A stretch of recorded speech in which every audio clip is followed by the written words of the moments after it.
Hey, greetings and welcome to MSDynamicsWorld.com's Fall 2013 Document Management Webcast Series. I'm Jason Gumpert, and we are fortunate to be joined once again by Henry Ijams, Managing Director at PayStream Advisors, a research and strategy consulting firm that focuses on the automation and benchmarking of purchasing and payables processes. Henry will be presenting the third in a three-part series today, and I am really looking forward to hearing it, and we're looking forward to having you back. So we invite you to add your feedback and add questions today.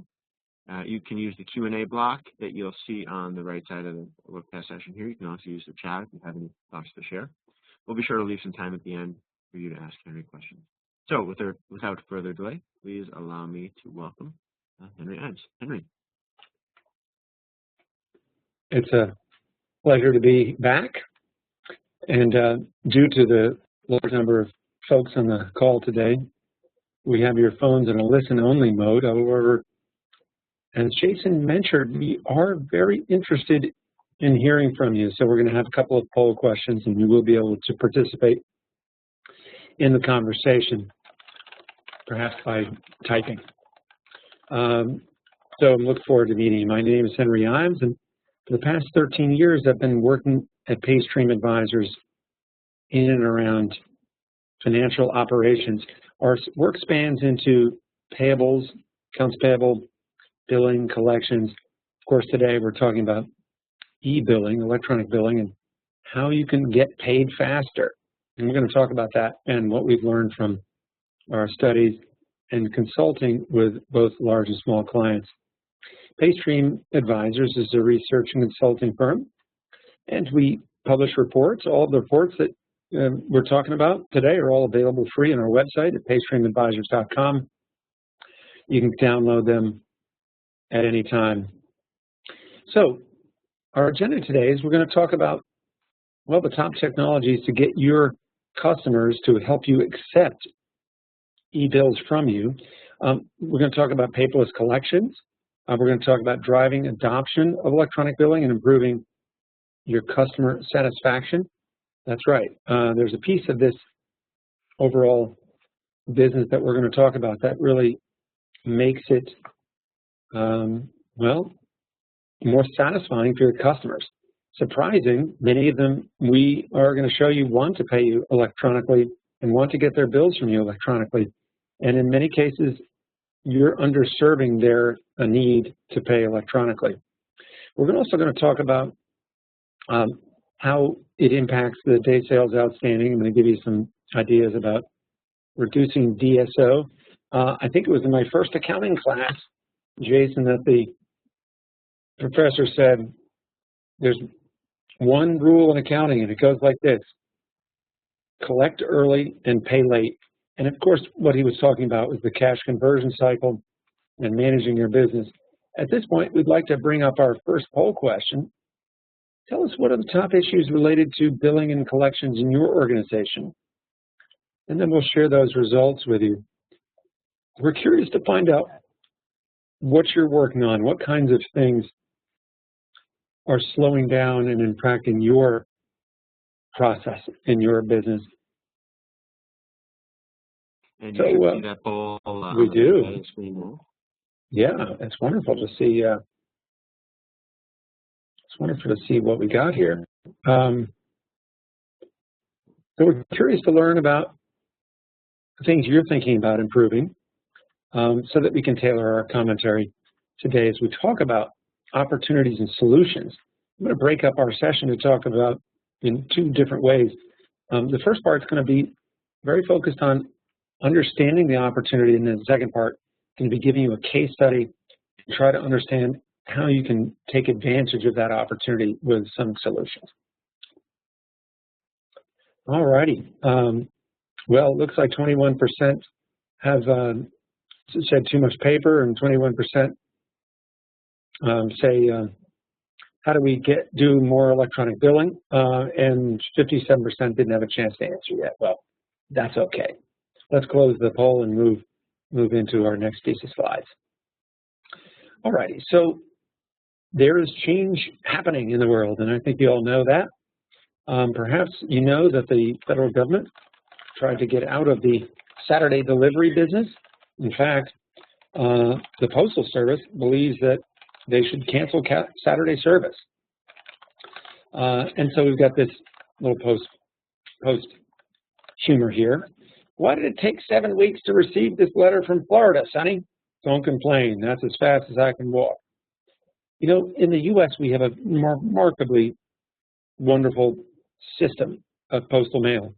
Around the world, it's not as efficient. The U.S. is only going to get, well, less efficient because probably the next political go-around, they probably will cancel Saturday service, and service will slow down. In other words, the way we're using our BlackBerries and iPhones to message each other today, paper bills are disappearing. It's no surprise. Look up this here, the share of where the revenue comes from for the U.S. Postal Service. 30% is coming from advertising. Correspondence and transactions, that's our business, that's 43%. However, 5 years ago, in 13 years ago, 5% of people said they pay bills online. Today, consumers, now this is consumers, 60% are saying they pay bills online. Well, because we have more and more tools and way to do it, if you're not giving your customers your bills in a way that they can ingest today, which means getting it electronically, you're underserving them. Because if they're doing it for their consumer bills, and we hope that some of you may be working with consumers, but the majority of you probably are working on business-to-business bills. Yeah, it's alive and well in the B2B world too. So let's talk about your cash conversion cycle. That's another one of these core classes you might have had in early accounting. The cash conversion cycle is your inventory conversion period plus your receivables conversion period minus your payables conversion period. In other words, how much inventory do you have sucking up your cash? How much receivables do you have minus your payables? So it's dependent on the inefficient and manual steps that we have today.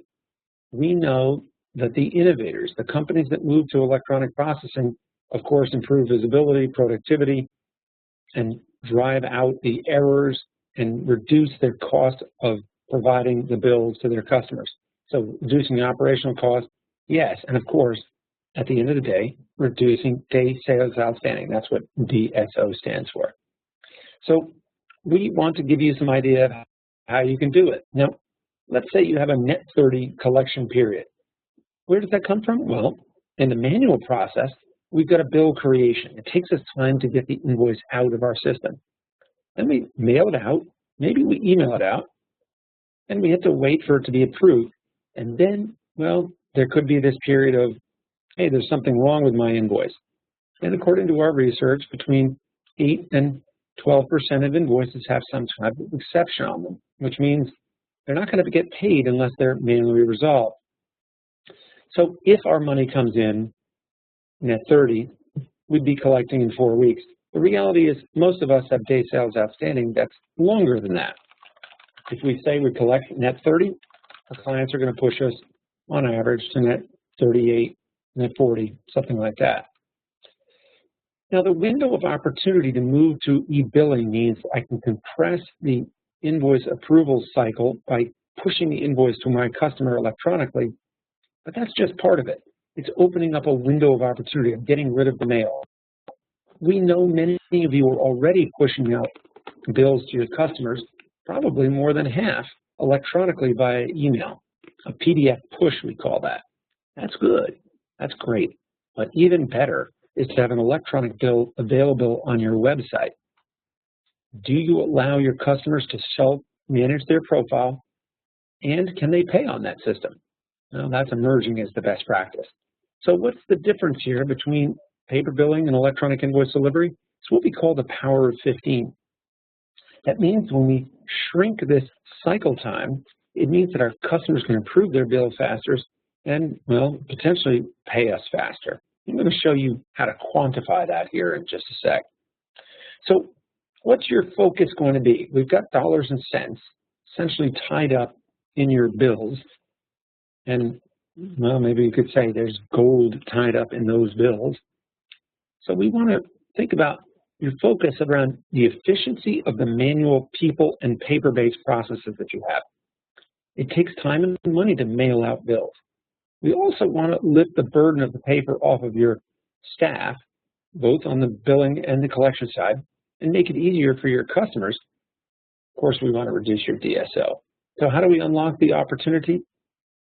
Well, we know that different customers want to receive their invoices in very different ways. Certainly, some want to continue to get it in the mail. Now, I've been in this business for quite some time. We work with a lot of large consumer utilities. And here's what we can tell you about the adoption of eBills of consumers. There's about 4 or 5 different personality types of people and how they want to receive their bills. And some of it, surprisingly, is not age-related. So you might think, well, the older generation, the greatest generation, they might be interested in receiving paper. Actually, one of the anomalies in that marketplace comes from older people are one of the earlier adopters of electronic billing. And the best we could figure was that they had the time to go and enroll in those early e-billing systems. So we had a jump, of course, amongst the Gen Yers, the young folks who today predominantly have only checkbooks, or no checkbooks, but all use debit cards and don't know a thing about checks. They don't write checks, you can imagine, the Gen Yers. They're all debit and push and online billing. They don't want to get bills. They don't want the paper. And then in the middle, we have a couple of different groups. One is very oriented towards doing things electronically. Another is oriented with zero electronically. And then a lot are in the middle, where they receive some bills electronically, and some they still want to receive in paper. And unfortunately for billers, many of these customers receive both, which is actually worse because it's costing you money to support the online system and the offline system. The best practice seems to be that when a customer moves on to an electronic billing platform in the consumer to business realm, that we shut off the paper. However, you need a very efficient way to monitor, are they receiving the paper? This was learned from many of our clients when we turned on electronic billing system without properly monitoring the return mail. If you don't turn them back on when they move and you don't know it, you're going to get paid, of course, because after a certain period of time, they're not going to get their bills. Or worse yet, after the year of the forwarding order goes, you're going to lose that.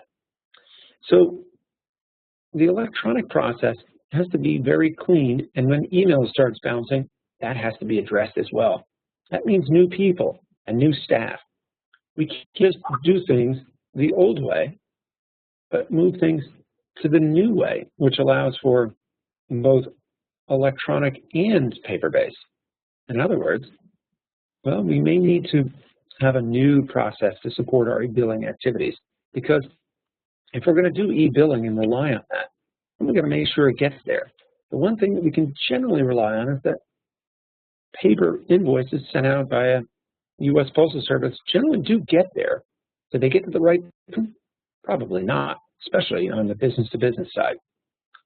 In our surveys and research, only about 93% of invoices make the right point of payment contact on the first push. In the e-billing world, it's a whole lot better. And if it isn't, it's much easier for those people to forward it. How do you forward a paper bill to the right guy at the right company? More likely, you put it on the inbox, get to it later, and never worry about it until the phone call starts coming in. So let's take a case study of a Microsoft Dynamics client. This is a real client of ours. We had to call them Acme Catalog. You're familiar with Acme Catalog. They sell those expensive, dangerous, hazardous goods that the coyote would use to try and catch Roadrunner. Dynamite and the guns and pistols and all the kinds of different tools that the coyote, Mr. Wiley, would try to use to upstand the Roadrunner. So our Dynamics client has about 4,000 bills a month, 4 staff in collections, a credit manager, and a 38-day DSO, Day Sales Outstanding, with 4% of their invoices on average over 90 days. Now, here was some of the pain that they were facing, not the least of which, of course, is kind of a lot of bills in the 90 category, a lot of dollars tied up there. They had 280 statement reprints a month. That means customers would call in and say, I haven't received my invoice. Can you resend it? Okay, sure. We'll fax it over to you. We'll email it over to you. Well, that takes time. On an average, we help them understand that that actually cost them about $12.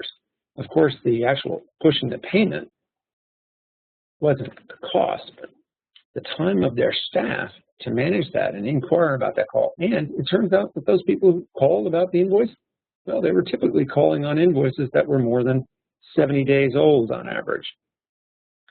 So we know that the lost invoice is the lost bill, your bill, the one that's floating around, 7% of them on average, not getting to the right person, not going to get paid right away, or being delayed. And that we help them quantify what that was for them.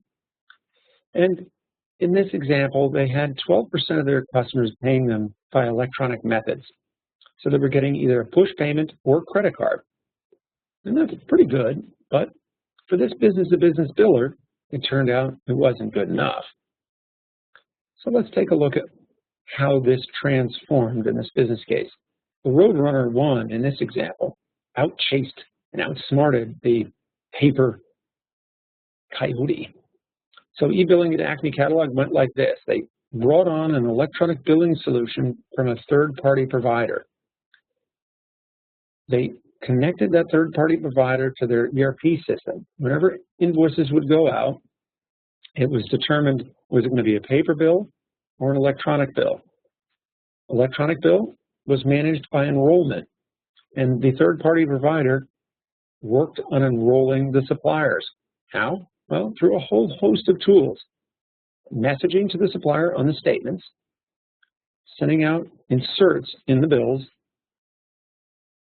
starting to communicate with the suppliers, with their customers via email.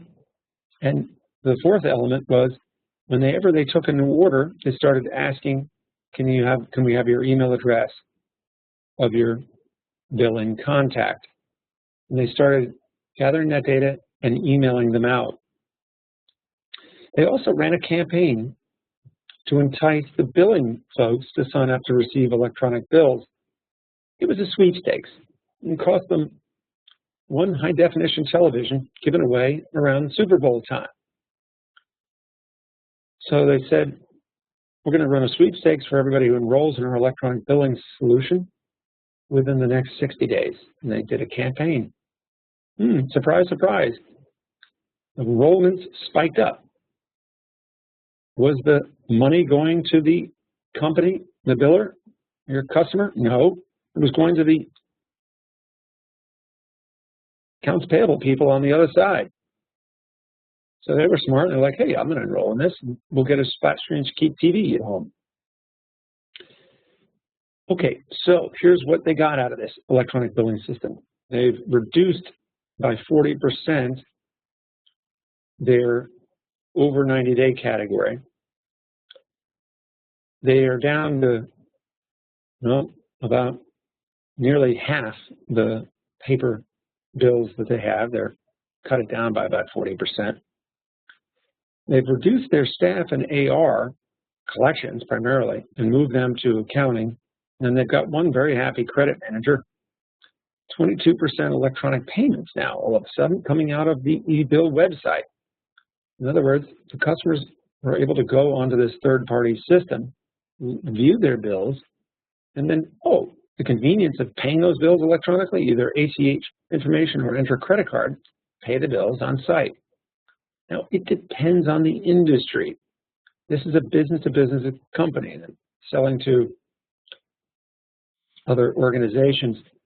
So some of them want to pay their bills on the weekends, and where this company really did well because they sold to a lot of service industries was smaller accounts with small invoices that, $850, $900, $1,200 invoices. which were being paid by smaller contractors. Those contractors are doing weekend, what we call bathrobe billing, and for them it was a convenience. Okay, I need to pay that bill.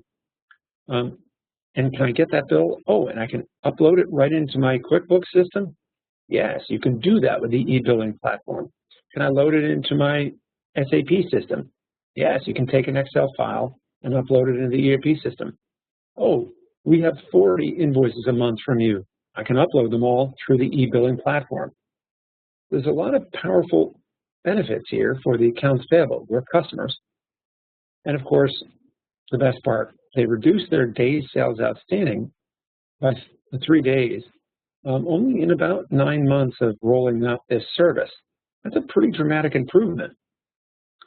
Not the least of which, and I'm not giving you all the details, phone calls were reduced in credit collections. So that's how we're able to reduce staff. They didn't need as many people calling and dealing with the inbound inquiries. Why? Because on the phone, when you're calling the billing department, it had a voice response message saying, did you know you could access your bill online at www.acmecatalog.com? And to make it easy for the suppliers to enroll, all the suppliers needed to know was a recent invoice number and their tax ID. And they were able to log into the system and enroll so that once they enrolled, every time a new invoice came out, if they wanted to, they would get a notification. Or if they wanted to have a notification sent once a month, they could control the profile. So this e-billing system that was developed by Acme actually had quite a bunch of features that were very efficient and effective for your customer, make it easier for them. Some of these systems actually they can pay multiple suppliers of theirs through one platform because more billers, in our parlance, more sellers or suppliers have enrolled in that system. Overall, what we've seen in this email delivery marketplace is that the paper blue line is going down quite a bit.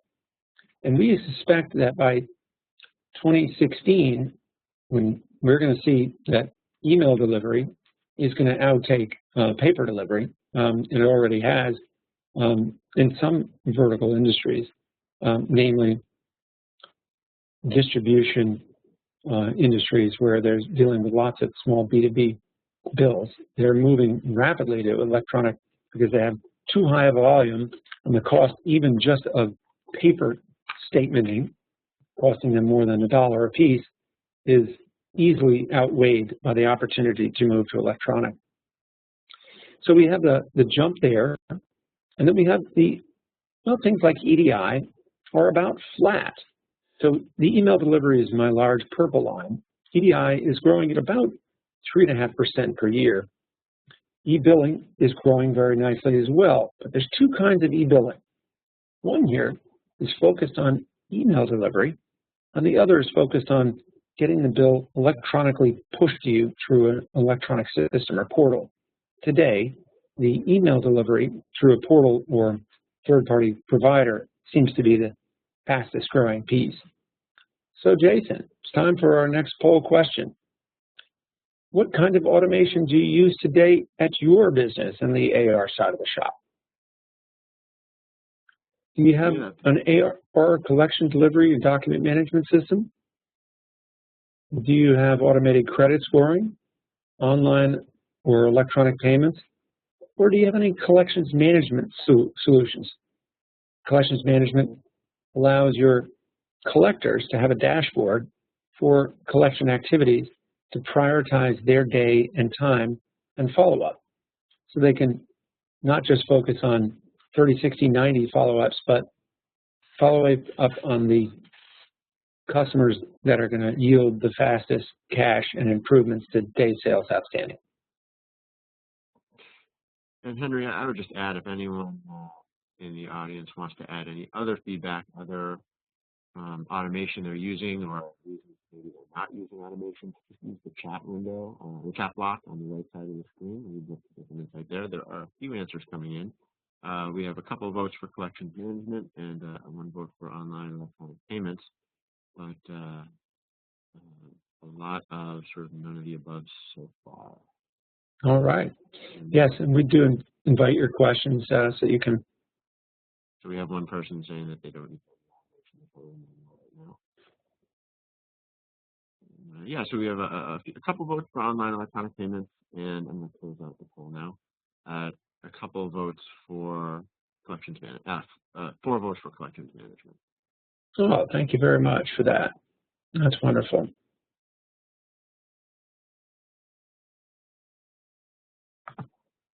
All right, I'm going to share the slides back. So we have done a more extensive survey on this of accounts receivable, collections, and credit managers. We asked them what solutions that they've implemented in their order-to-cash, billing, or collection operations. And the first cut here is that, well, 23% are using payment gateways or dispute management functionality to manage when a client has some kind of a challenge or an exception on their invoice. But only a quarter or less are using financial analysis, tax exemption certificates, and portfolio analysis of their AR. Look here, though, where electronic invoice presentment and payment is currently showing in at about 30% of businesses. In other words, this is, well, pretty mature technology. There's nothing exactly new. What is really happening, though, is a lot of new adoption of how to bring this onto the web and bring this together with payment technology. This is right up there with document management solutions, vote deposit capture, credit scoring, and auto case management. So we expect that this continues to grow at about 3% a year for business-to-business payments. And based on what we're seeing with new solutions coming into the marketplace, driven by things like receivables document management, the trend will continue and more businesses will adopt electronic invoice presentment and payment solutions. So what are we talking about with the receivables document management? Starting at the 12 o'clock position, we're talking about a little bit broader than electronic payment. This means that we're going to have other document types allowed to be swapped electronically, both inside our companies and outside with our customers. So for instance, proofs of delivery. If we put the proofs of delivery, including those that we might receive from a common carrier like Federal Express and UPS, into a system that uses that to route them to a supplier, that can tie into our electronic billing platform. We also see the use of remittance and data capture for those of you who have high volume receivables operations and have cash application staff. There's a lot happening in this realm around auto cash posting, which means using automated tools to capture the data on the checks and the remit coupons to post the books without manual effort. Some folks are using this receivables document management for credit application decisioning or dispute and management workflow. Overall, these tools include an engine that allows us to route the documents around to the people that are the correct decision makers in our organization, perhaps sales or receiving or shipping.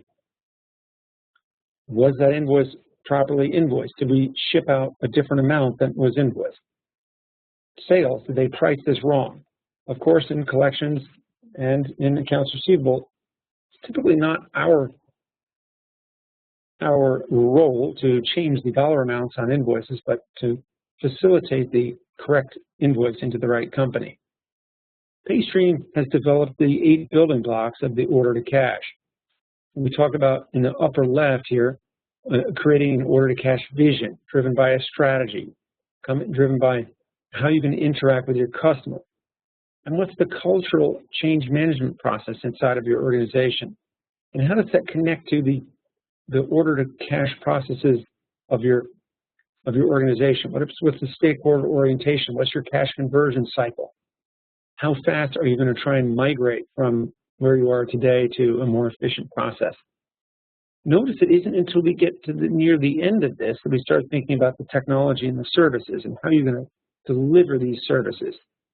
So the 8 building blocks is meant to help you get a better understanding of how to put together a strategy to automate your AR and your collection process, to reduce the footprint and have those dramatic returns that you seek, both in DSO credit losses, and past due invoices. Overall, when we ask about this, and we see a shift, because in today's business world, we've seen, of course, an increase in deteriorating credit, and we've seen correspondingly a dispute and deduction, a reason to say, hey, I can't pay this invoice because I have something wrong with it. And wouldn't it be great if those invoices, which we generically track at 8 to 12%, could be 4% or 2%, because those invoices, of course, are the ones that you get paid slowest on, the ones you can't collect nearly as fast. We also seen a tick up here on managing new accounts, and that's good because we all are picking up new business. The challenge is that we're picking up new business, and many times from international suppliers, customers. So how do we manage those ever more complex processes? Overall, the benefits here, as I'm going to go through in a little bit of detail now, are quite well apparent when we think about the opportunities to move to an e-billing platform. Now, PayStream Advisors does not sell this technology. We advise our clients and we give away free reports about it so that you can understand how to embrace this kind of automation.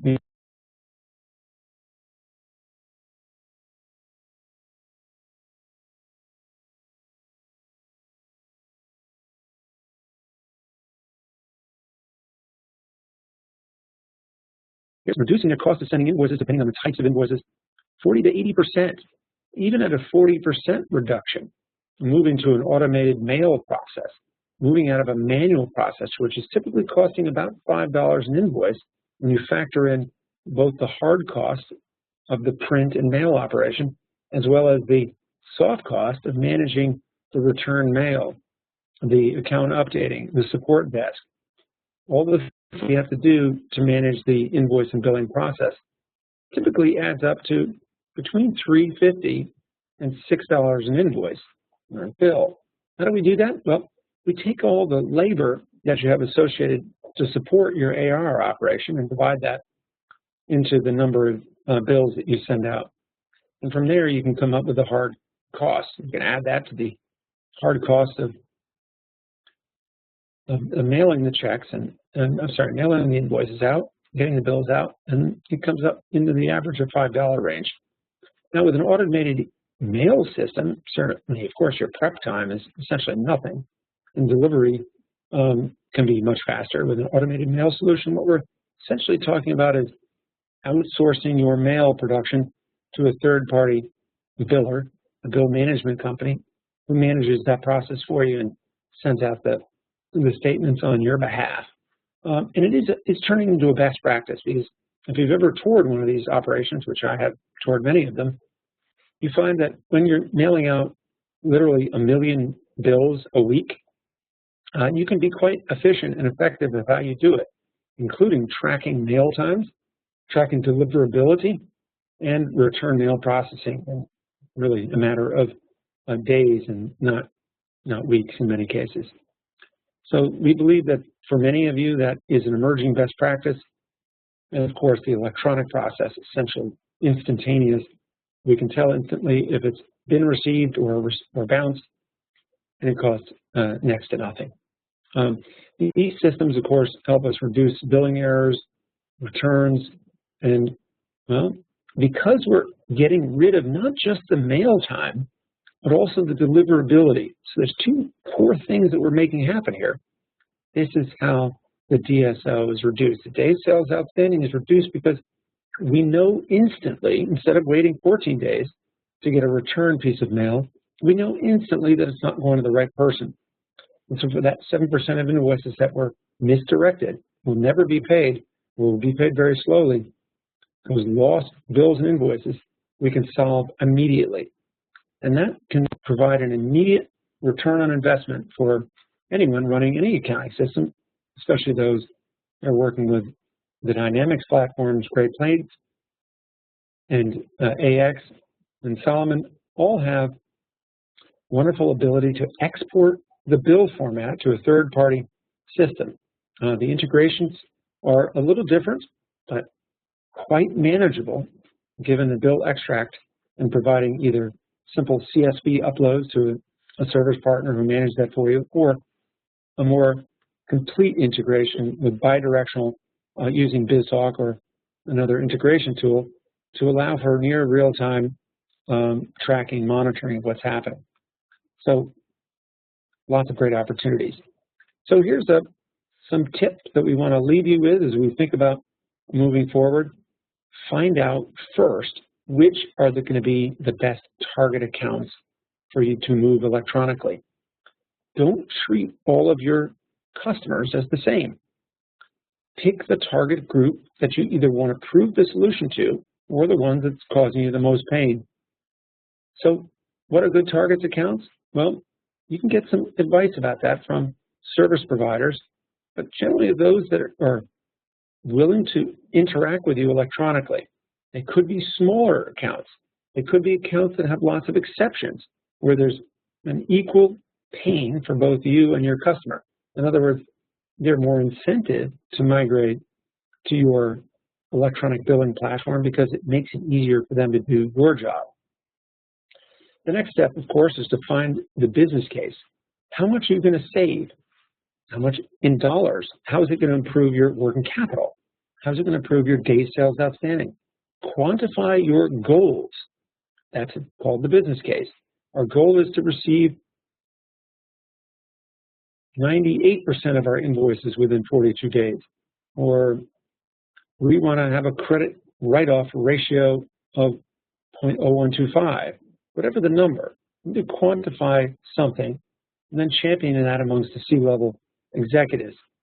Now, this is where the IT parts of this stops, and we need to think more about a cross-functional team of working on the process improvement. Because what you're going to find, of course, is that, well, we have these electronic bills going out, but it's going to create different kinds of work.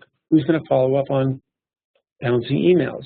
What's your strategy going to be to do when the emails stop being delivered? Who's going to call? Do you have more than one contact at each customer? It's certainly a best practice. The best practice is to have as many as you can, and that when your customers enroll in your eBilling or other online systems, that you're getting information about multiple contacts at that company, both names and roles. Some of the systems are sophisticated to allow that if there's an exception with a cash posting, where do we send it? So there's different places that we can send invoices. There's accounts payable, there's the ordering group, the buying group, procurement.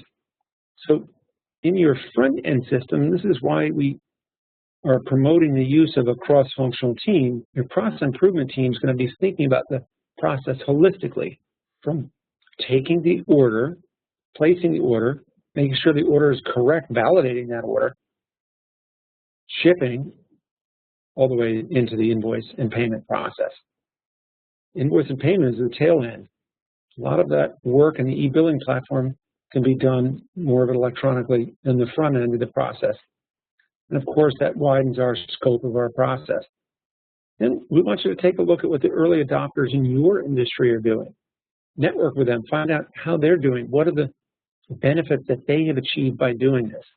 And then showcase those benefits to drive for the next target or wave of implementation in the organization.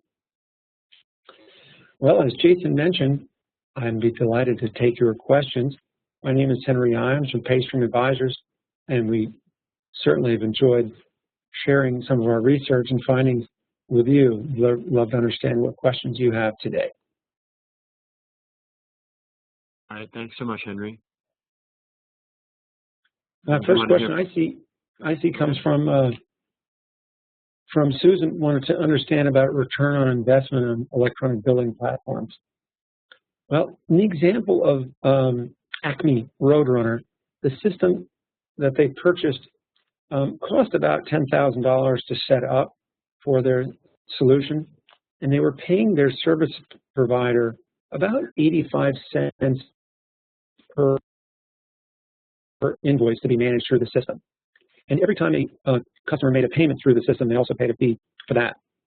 Overall, you can see that they were able to have a pretty dramatic reduction in costs, get paid faster, and DSO. So depends on the volume of invoices that you have and the kind of solution that you have. There's both software as a service or cloud-based solutions, Susan, and there's solutions that can be purchased on a licensed basis with software that you install in your premise. I hope that was helpful. Yeah, one thing I kind of wonder, maybe something from your experience, you know, do you sort of see specific pain thresholds that companies are experiencing when they make the decision that they're willing to investigate and invest in eBilling? Sure. The number one impetus in our experience, Jason, seems to be coming from exceptions. When there's lots of exceptions and back and forth with clients around, so if you have complex invoices with lots of line items where there's disputes, the fastest ROI on these tools comes when the dispute ratio is high, because then they can enter into a collaborative environment to fix those much faster than mailing out the paper and waiting for the exception to, you know, to be returned back to them.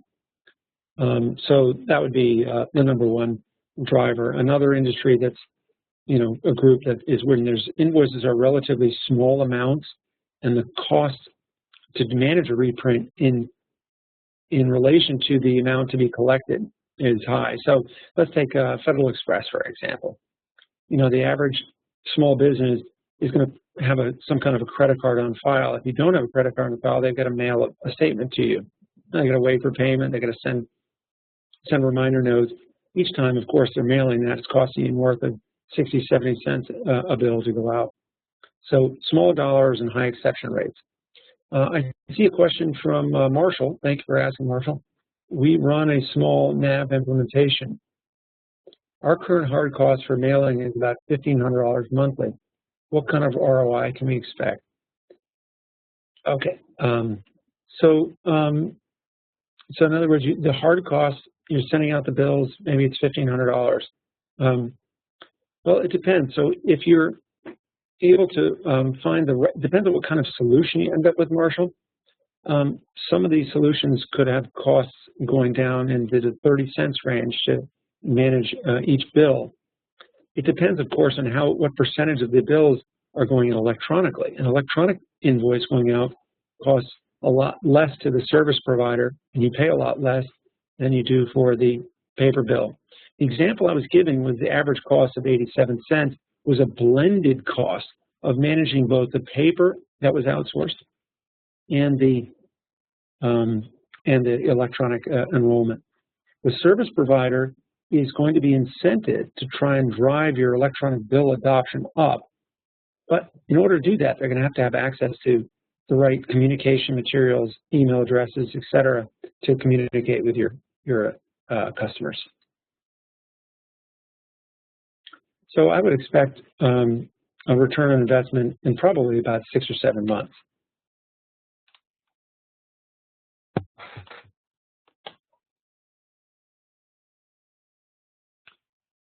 Okay, thanks for that question, Marshall.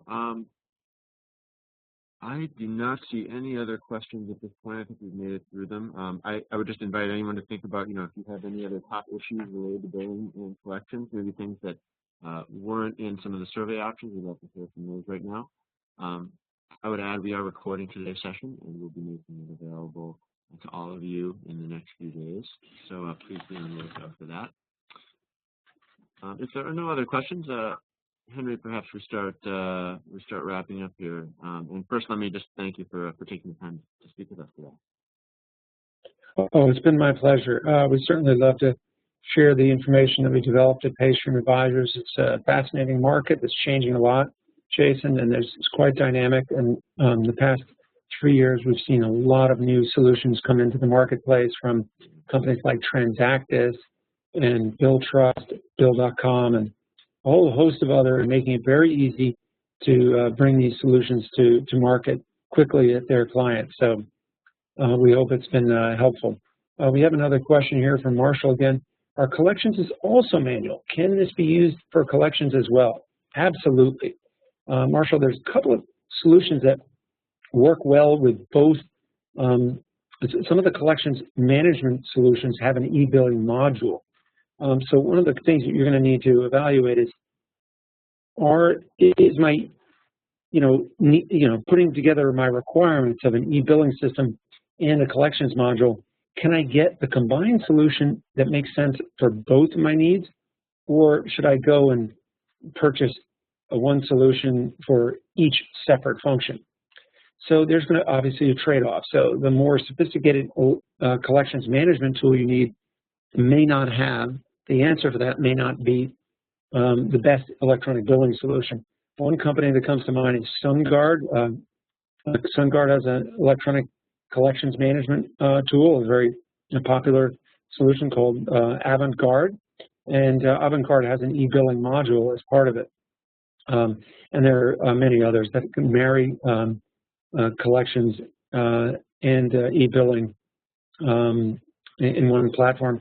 I would actually take a look, Marshall, at PayStream Advisors Solution Source. We have a solution directory on our website at paystreamadvisors.com, and it will help you find and look through different solutions that are available for you.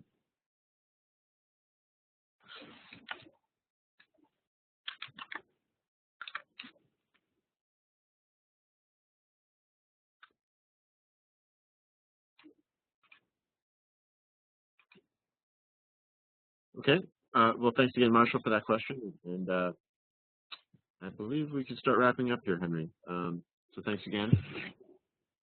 We do welcome questions anytime people have your email address here. And at this point, I would like to thank everyone in the audience for attending, and thank you, Henry, for presenting. And I hope everyone has a great day. It's been my pleasure.